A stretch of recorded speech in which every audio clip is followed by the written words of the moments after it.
después de 30 años de periodismo, ¿quién es Javier hoy en día? Leo, yo digo que soy un bendecido de Dios, porque yo me he puesto a hacer el recuento de cada uno de los años que llevo de periodismo y me encuentro con que ha pasado mucha gente que de pronto tuvo más talento que uno, pero no tuvo la constancia, la pasión. Y mira uno hacia atrás, porque el ser humano siempre está acostumbrado a mirar hacia adelante, me falta esto, sueño con un BMW, o quiero una finca, yo miro hacia atrás y veo el camino que tuve la oportunidad de andar. Y ahí es donde me encuentro que he llegado muy lejos, simplemente porque he estado enamorado de lo que hago. Del Javier que llegó alguna vez a Radioluz, ¿qué recuerda? ¿Qué le queda de esa tiradera de bombillo, digámoslo así, porque las condiciones eran otras? No, me quedan solo anécdotas. Primero porque uno llega es como un gomoso. Sí, sí. Uno llega como un gomoso tratando de hacerle trampa a los que ya están consagrados. Yo, por ejemplo, me acuerdo que lo primero que uno hacía era de ayudante, cortaba los cables internacionales que venían en aquel entonces en Teletipo y uno servía de patinador, pero para poder tener una palomita uno esperaba que se parara a orinar el locutor de turno y le cerraba la puerta por fuera, para cuando fueran las 11 o 12 del día uno salir y dar la hora. Aquí son las 12 del día, son las 11 del día. Y después volvía y le quitaba la tranca a la puerta donde se había quedado encerrado el locutor. Pero ya se había ganado el palomazo. Sí, ya se había ganado el palomazo. No, son cosas que yo creo que están predestinadas. Dios le tiene a uno como marcado el camino para todo. Hay una hoja de vida de un Javier Hernández Bonet que a uno no deja de sorprenderle por lo grata, por los logros, por esa disciplina, entre otras un premio Ondas de España, que es algo que muy pocos periodistas en Latinoamérica lo han logrado, ¿ya? Sí. Luego premios nacionales de, por decir algo, estamos hablando de 4 Simón Bolívar, por ejemplo. ¿Cómo llega eso? ¿Cómo llega eso a la vida de Javier después de ser un hombre que viene de trabajar, digamos, en una emisora de garaje a escalar poco a poco? ¿Cómo va llegando eso? Yo digo que llega gracias a la sombra del árbol. Yo tuve siempre la fortuna de tener a mi lado a personas muy exitosas. Y como esponja les iba como chupando todo, conocimientos, manejo de los pequeños detalles, de los consejos que aparentemente pueden ser, perdonen la expresión, estúpidos, porque la gente piensa que las cosas comunes se vuelven estúpidas y al contrario es la que forman a través de esos pequeños detalles los grandes éxitos. Entonces yo siempre estuve atento a quienes estuvieron al lado mío.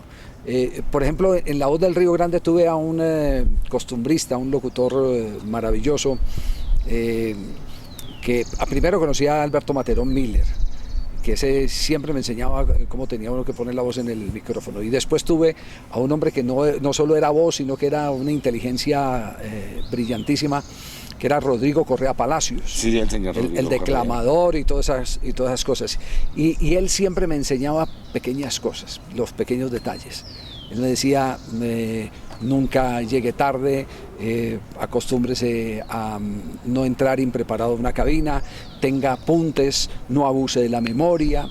Y entonces todas esas cosas le fueron formando a uno como hábitos y después cuando paso a la televisión me encuentro con grandes maestros como Mauricio Gómez, el hijo de Álvaro Gómez Hurtado, y ahí es cuando yo empiezo ya a diseñar un estilo en televisión, más que el estilo de presentador, el estilo de periodista.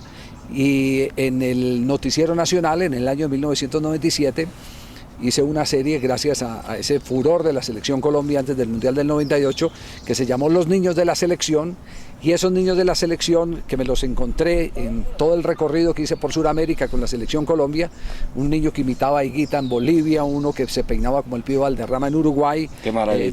Todo eso lo fui acomodando a una nota que después la presentamos para los premios Ondas de España y tuvimos el honor de ir a recibirla allá a Montjuïc en Barcelona.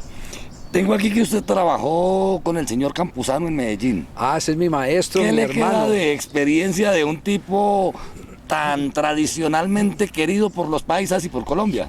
Leo, yo digo que la más importante, porque esta es una formación, yo digo que de educación, de responsabilidad y objetividad. En esa época, cuando yo empecé con él en el año de 1974, había un periodismo que todavía existe, el de bajarle la caña a los jugadores. Yo me acuerdo que había comentarios que decían, no, pues es que si llueve a este le salen árboles, le salen ramas, este es un árbol, este es un tronco, y cosas así por el estilo. Y resulta que yo entré imprudentemente, la fogosidad de la juventud, siendo Campuzano el dueño de la sintonía en Medellín, entré y hice un comentario de un jugador de fútbol de apellido Paira, que había jugado en River y en San Lorenzo de Almagro y lo había traído del Atlético Nacional, y respetuosamente dije, no, es que tiene más cintura una nevera que Paira. Campuzano me miró mal. La mamá y el papá de Paira, argentinos, habían ido al estadio Atanasio Girardot al debut de Paira y estaban ahí debajo de la cabina, y Campuzano identificó los gestos, ya sabía que eran los padres. Después me metiste al rancho. Después me encerró y me dijo, mire, a usted le gustaría que yo hablara mal de su mamá, hablara mal de su papá, que me burlara de sus hermanos. Y me pegó una sacudida, me hizo un remesón interior que yo creo que marcó una línea de conducta. Yo no digo que soy perfecto, porque a veces a uno se le va la mano, pero entendí que ese periodismo no tenía valor. Hay otra cosa que me impresiona mucho en Javier Hernández Bonet, el que todos conocemos. Últimamente lo vengo escuchando muy seguido en tal vez la principal emisora de noticias que hay actualmente en el país, que es Radio Blue. Y yo encuentro que hay un Javier polifacético, uno que no solo habla de política, de deportes, sino que también sabe mucho de política, conoce mucho de la situación nacional, de los temas internacionales, habla con una propiedad que uno dice, bueno, en Javier hay todo un potencial. ¿A qué se debe ese gusto por la política y estas cosas? Leo, yo creo que son los años le van dando a uno como ese almacenamiento de un montón de cosas. Porque como yo digo, uno cuando tiene los 13, 14 años y llega al periódico, uno lo que buscaba era el suplemento de aventuras, los cómics, los muñecos. Después la pasión era el leer la sección deportiva. Luego ya cuando uno va creciendo y va pasando de los 40, entonces empieza a leer la página económica para enterarse si le alcanza o no a llegar para jubilarse, y se va enterando uno de un montón de temas, entonces se convierte en un consumidor de lectura distinta a la del deporte por conocimiento general. Yo lo único que digo que es que me trato de enterar mucho. Converso mucho, mis conversaciones con los amigos no son solo de fútbol, sino que converso de minería, tengo amigos mineros y botamos corriente sobre minería, me explican cosas, entiendo cosas, me trazan cuál va a ser el recorrido del país desde la minería, en fin, entonces encuentra uno muchas cosas, pero a mí me impactó mucho el tema social. Porque lo primero que hice cuando tuve el reconocimiento en el año de 1975 de recibir la tarjeta de periodista fue mostrarla en entidades públicas, y la primera entidad pública donde la mostré fue la cárcel de Bellavista. Me fui a la cárcel de Bellavista porque nos invitaron a los periodistas, pero teníamos que mostrar la credencial a jugar un partido contra los reclusos. Y ahí me encontré los más importantes dramas de la vida. Es decir, yo vivía en un mundo distinto. Ya cuando voy a una cárcel y encuentro gente, seguramente algunos asesinos, otros inocentes, pero encuentro una gente tan desprotegida, viendo que sus hijos están desamparados y todo. Entonces empiezo ya a sentir el tema social. Y a través de ese tema social ya empiezo a entender que no hay futuro si no apoyamos la juventud. En ese mismo contexto, y desviándonos un poquito del tema, yo encuentro un Javier muy social y muy sensible. Apoya fundaciones. De hecho, por medio de usted, muchos colombianos conocieron la magna obra de la Casa del Alfarero, de la que hablaremos más adelante. Pero ¿está enfocando en este momento su periodismo hacia esa parte social de nuevo, o se queda definitivamente en el periodismo deportivo?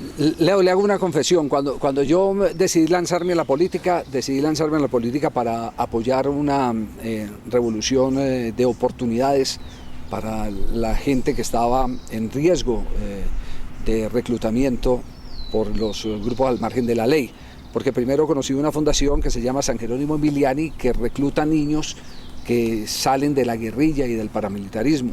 Más que reclutarlos, se los roba al paramilitarismo y a la guerrilla. Y encontré ahí muchos dramas.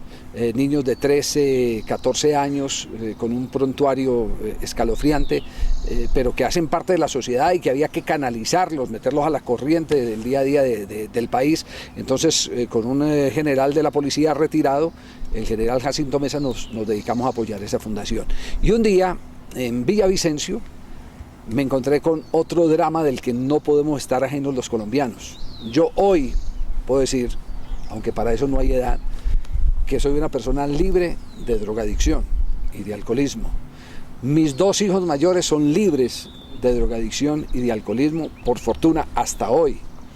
Pero veo el drama de un montón de familias cuyos hijos se han desviado por X o Y circunstancia, y veo que no hay ningún tipo de respaldo, que la gente utiliza muy a pecho ese término de desechables y no entienden que ahí hay un ser humano. Entonces empecé a sentir el drama de todas esas familias, y encontré 2 cosas que me conectan con las 2 fundaciones. Una, que esas personas que cayeron hay que apoyarlas, que esa es la filosofía de la Casa del Alfarero. Y la otra, la de los niños, que hay que evitar que lleguen allá. Entonces las 2 se me compaginaron y me volví un enamorado de esos proyectos. Solo que hay una gran diferencia. San Jerónimo Emiliani, evidentemente, como todas las fundaciones, para ese tipo de tareas necesita recursos, pero los puede conseguir, los tiene apoyos internacionales. En cambio, fuimos a la Casa del Alfarero y nos encontramos con la lucha solitaria de un amigo, Elkin Zapata, que decía uno cómo entender este mundo, cómo después de que la gente cae en la drogadicción, se convierte en un ser sin importancia para los demás, y por el contrario, hasta la palabra exterminio surge en algunos círculos de la sociedad, como hablando de limpieza social y todo, cuando esos seres humanos son seres que merecen una segunda oportunidad. El tema es que muy pocos creen en ese tipo de proyectos, de recuperar sin que se convierta en negocio a personas que por diversas circunstancias, por desamor la mayoría de las veces, por desamor de los padres, de la misma sociedad, terminan inundados de droga y cayendo a lo más bajo. ¿A qué atribuye, Javier, ese abandono estatal precisamente a las fundaciones que hacen una labor tan loable como la Casa del Alfarero? Yo creo que es que el Estado se mueve a punta de votos. Y ese tipo de actividades no da votos. No da votos, entonces la gente no le para bolas al tema de las fundaciones. Por eso nosotros en nuestro proyecto político, que lamentablemente a pesar de los 39.000 y pico de votos no pudimos consagrar. Pero fue una votación masiva. Sí, eso es pararse en el estadio del Campín, en un clásico Millonario Santa Fe, y ver el estadio lleno y decir, toda esta gente votó por mí. Esa idea de ir a la política era justamente el buscar oportunidades para los jóvenes, hacer un trabajo preventivo, pero no descuidar a los que están en el drama. ¿Lo volverías a intentar? No estoy seguro porque mire cómo es la vida. He encontrado después de que tenía esa idea a través de la política del Congreso, he encontrado que desde afuera se pueden hacer muchas cosas, desde los mismos medios. Yo me sorprendo la vez que hablamos en el Radar, programa ya desaparecido, del tema de la Casa del Alfarero y de todos los métodos de recuperación que utiliza Elkin, y me encontré con un montón de respuestas. Entonces hay gente que quiere ayudar, y a veces es más fácil ayudar desde afuera que estando adentro en un escenario como el Congreso de la República. ¿Qué recuerda, Javier, de su trayectoria larga, hoy por hoy exitosa? ¿Hay momentos duros que lo hayan marcado? Muy duros, muy duros. Este es una carrera de obstáculos donde la angustia es infaltable. Pasa no solo por la inestabilidad que hoy en día vive el periodismo, no en el caso mío, porque como le digo, Leo, yo soy bendecido por Dios. pero sí veo que las generaciones de hoy tuvieron menos oportunidad, tienen menos oportunidades de las que tuvimos nosotros en el pasado. Y entonces esa parte de mi angustia, pero a veces lo que más mi angustia es el tema que te lleva todos los días a estar contra la pared, que es el tema del rating. Uno se levanta a las 8 de la mañana y ya sabe cómo le fue el día anterior. Y te empiezan a medir por minuto, por punto, minuto de exposición y puntos de audiencia. Y entonces todos los días es una lucha constante. Es una lucha constante. La televisión se volvió en eso, digamos, de cierta manera sanguinaria. La radio, por lo menos las mediciones se hacen cada 3 meses. Pero entonces eso te lleva a siempre estar muy tensionado, muy estresado. Y es tal vez la parte más difícil de todo esto que se llama la industria de la comunicación. ¿Ha llorado, Javier? Muchas veces. Lloré cuando mataron a Andrés Escobar. Y lloré principalmente porque sentía que él podía estar en ese momento en otro sitio, no en el Indio, subiendo las palmas en Medellín, donde fue asesinado. Porque a mí me había encomendado, en aquel entonces, yo era el jefe de prensa de la Selección Colombia, me había encomendado el doctor Augusto López Valencia, que era el presidente del Grupo Santo Domingo, y el doctor Ricardo Alarcón, todavía presidente de Caracol, me habían solicitado que hablara con Andrés Escobar, que no se devolviera, que se quedara como un invitado en las transmisiones de Caracol Radio. Le insistí, no te imaginas las veces que conversé con él, le puse al teléfono a Ricardo Alarcón, le puse al teléfono a Augusto López y siempre dijo, no, es que mi novia, no, que si es su novia que le pagamos todo lo que corresponde a su novia, no, que mi papá, que también le traemos al papá, todos se lo ofrecieron. Por eso digo que las cartas siempre están marcadas, el destino es inflexible, no es maleable, no lo puede uno moldear. Y cuando despertamos, nosotros estábamos en Chicago, habíamos viajado toda la noche para un partido, a las 9 de la mañana me despiertan y me dicen Andrés Escobar fue asesinado. Y hacía 3 días yo le estaba rogando a Andrés Escobar que no se fuera para Colombia, sino que se quedara cubriendo el Mundial con Caracol Radio. Una de las más lamentables páginas de la historia colombiana. Sin ninguna duda, sin ninguna. Una página de intolerancia total que nos puso a llorar a muchos y a pensar a qué punto habíamos llegado. Pasando a un plano un poco menos triste, ¿qué le dice el nombre de Manuela hoy? Manuela. La chiva nos llega. Manuela es lo más lindo, ayer la conocí, es mi tercera nieta, el segundo vástago de mi hija Alejandra.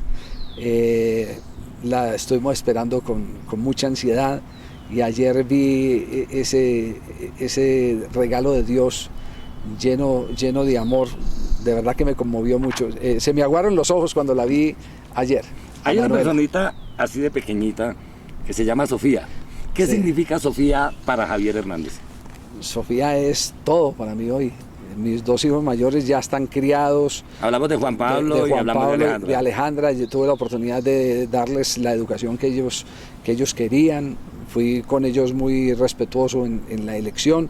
Los 2 se inclinaron por el periodismo. Alejandra en el camino se fue hacia la publicidad y es en este momento una ejecutiva de Sancho Publicidad. Juan Pablo sí se quedó en el periodismo deportivo, a pesar de que estudió 2 años de administración, 4 semestres.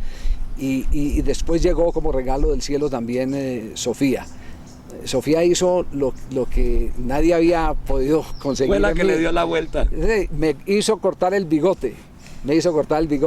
Estábamos en el Mundial de Sudáfrica y yo llegué y le dije, levanté el teléfono, llamé, pasó la mamá, Carolina, y después le dije, páseme la niña. Y le dije, Sofía, ya me faltan 15 días para llegar, mi vida, te voy a agarrar a besos. Me dijo, no, papá, yo no, besos no, porque bigote pica. Y dije yo, pucha, ¿cómo así mi hija diciéndome que bigote pica, que no me va a dar besos? Entonces esperé que terminara el Mundial, apenas despedimos la transmisión, me fui al hotel. Y antes de salir a la comida de clausura entre todos los compañeros, agarré la máquina de afeitar y chao, me bajé el mostacho, el bigote. Detrás de todo hombre siempre hay una gran mujer. ¿Quién es Carolina? Carolina es una profesional del periodismo. Fue productora de Julio Sánchez y de Darío Arismendi. fue asesora de comunicaciones de Alma Beatriz Rengifo, la registradora del Estado Civil, y la conocí, congeniamos muy bien, compartimos muchas cosas profesionalmente, nos enamoramos y hoy quiero decir que es una compañera maravillosa, ideal, porque compartimos las mismas pasiones, es una crítica constante, oye todo el día Blue para saber si Javier se equivocó, me critica porque asumiste esta posición, la discutimos, pero lo más importante que tiene ella es que entendió que para poder Sofía solidificar su futuro, tener unas buenas bases para su futuro, necesitaba una mamá 24 horas. Y a pesar de que me costó mucho convencerla, se retiró de trabajar para poderse dedicar a Sofía en el día a día. Qué maravilla. Javier, volvamos al plano político. ¿Qué le dice hoy por hoy la situación de Venezuela? Tuve la oportunidad de estar recientemente, Leo, con la Selección Colombia en Venezuela y les digo sinceramente que me dejó descorazonado. Porque yo conocí la Venezuela aquella pujante, la Venezuela rica, la Venezuela de la época del año 76, 77, yo salí 77 justamente un torneo suramericano, yo no conocía Venezuela, fue mi primer viaje y yo veía carros último modelo, restaurantes llenos a toda hora, la gente muy bien vestida. Ahora que estuve recientemente con la Selección Colombia en Puerto Ordaz, vi todo lo contrario, carros viejos, gente triste, restaurantes vacíos, cerrados a las 9 de la noche, la calidad culinaria que era muy buena en el venezolano, sobre todo en temas de carne, totalmente deteriorada, y lo más triste, fui como a 2 o 3 droguerías, porque una de las cosas que hay cuando uno viaja a algunos países es que hay unos productos que son más baratos. Entonces aquí unas pastillas para la tensión arterial, que no es mi caso, pero sí de algunos compañeros, para sus padres, aquí vale 120.000 pesos, allá vale 25.000 pesos. Y caminamos droguerías y no encontramos sino estantes desocupados. Y casi todos los medicamentos eran iraníes, medicamentos que nadie conocía. Entonces se encuentra uno con que ese país está arrasado, y lo digo con mucho dolor, porque además se está perdiendo una generación, que es la de los últimos 15 años, una generación que en la mayoría de los casos está acostumbrada a que le den y no a que le den la oportunidad de conseguir.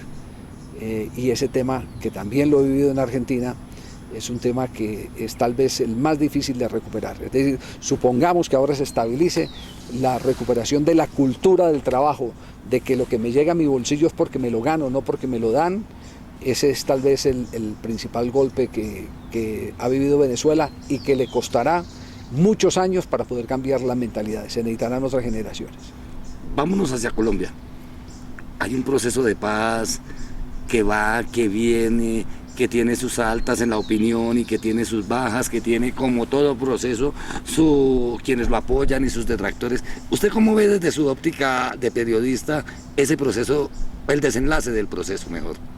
Yo creo que la paz se va a dar porque he conocido de la voluntad de las partes. Lo que nosotros los colombianos algún sector de los colombianos estamos reclamando es a qué costo vamos a tener esa paz. Y la impunidad no puede estar en juego. Tiene que haber algún tipo de pena, tiene que haber reparación, tiene que haber una confesión que salga del corazón, para que no queden esas entradas que después se pueden aprovechar para que el conflicto sea mayor. Yo digo que una paz mal firmada es una guerra segura, una guerra interior segura. Entonces, por eso lo que algunos le pedimos es a la mesa de negociación, al propio gobierno, venga, cuéntenle al pueblo colombiano qué es lo que se está concediendo para llegar a la paz. A mí, por ejemplo, le digo, hay cosas que me parecen interesantes de la propuesta de la guerrilla, pero no al estilo de ellos. Me parece que aquí hay mucho desequilibrio social, que aquí hay gente que en una minoría se enriquece muy fácil, aprovechando los contactos, y le quitan las oportunidades a muchísima gente que está condenada prácticamente a la indigencia. Entonces ese tema de la repartición sin que sea un Estado que atropelle la propiedad privada y las cosas por el estilo, pero por lo menos el que le dé oportunidades a los que menos tienen, que les dé ocasiones de poder trabajar o de tener su propio terreno donde pueda ser productivo, ese tema me parece muy interesante. Fíjese que yo estudié en un colegio en Medellín, el Marco Fidel Suárez, y ese colegio estaba impregnado de guerrilla. Los profesores allá... De tendencia izquierdista todos. Sí, allá, sí, los profesores casi todos eran helenos, tanto que al rector Silvestre Guerra lo asesinaron en la rectoría cuando descubrió que gran parte de lo que hacían los profesores en las horas de la mañana era dar inducción guerrillera, de combate, de políticas de su organización a los estudiantes, y entonces cuando él descubre, denuncia y le ponen una escolta porque lo amenazan, y cuando le levantan la escolta al otro día lo asesinan. Y a mí me parecía que los principios que inspiraban a esos movimientos eran sanos, pero era parte de una ideología. Después, la gran decepción es cuando uno ya se daba cuenta que estaban metidos en narcotráfico, que los secuestros no eran secuestros ideológicos, sino secuestros económicos, extorsivos, y se volvieron bandoleros.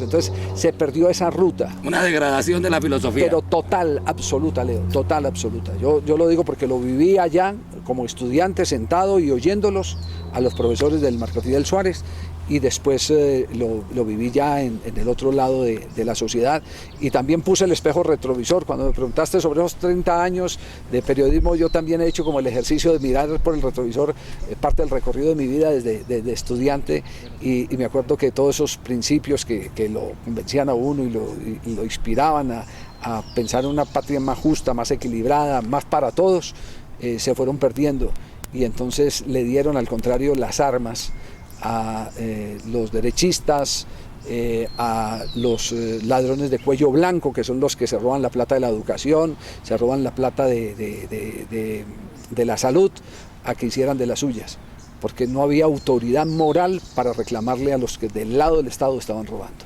Hay, en ese mismo punto, Javier, hay otra Colombia triste, que no es precisamente la Colombia de las FARC, la Colombia de la violencia guerrilla-Estado, sino esa violencia que se está ejerciendo por el lado de la corrupción, como el reciente escándalo de Puerto Gaitán y de lo que está ocurriendo en Puerto Gaitán y también en Yopal. ¿Qué visión tiene Javier de esta problemática? Yo creo que es mucho más grave, muchísima más grave esa parte de la corrupción. Y solo le voy a decir, Leo, le voy a contar una anécdota. Yo trabajaba en el noticiero 24 horas. El noticiero era el doctor Álvaro Gómez Hurtado. Un día el doctor Álvaro Gómez Hurtado llamó a un periodista que había sido sacerdote, Javier Darío Restrepo, un hombre muy interesante, brillantísimo, y le dice: ¿por qué no me hace un análisis cuál es la diferencia que hay entre el cartel de Cali y el cartel de Medellín? Entonces Javier Darío, en un noticiero que tenía media hora al aire en los canales nacionales, de los cuales 10 eran publicidad y los otros 20 de contenido, en 1 minuto y medio resumió la diferencia que había. Y entonces dice Javier Darío, palabra más, palabra menos: el cartel de Medellín es el cartel de la metralleta, es el cartel de la violencia, es el cartel de la sangre, es el cartel del terrorismo, es el cartel tata, y se puede combatir con fuerza. El cartel de Cali es el cartel del soborno, es el cartel de la corrupción, el cartel tal.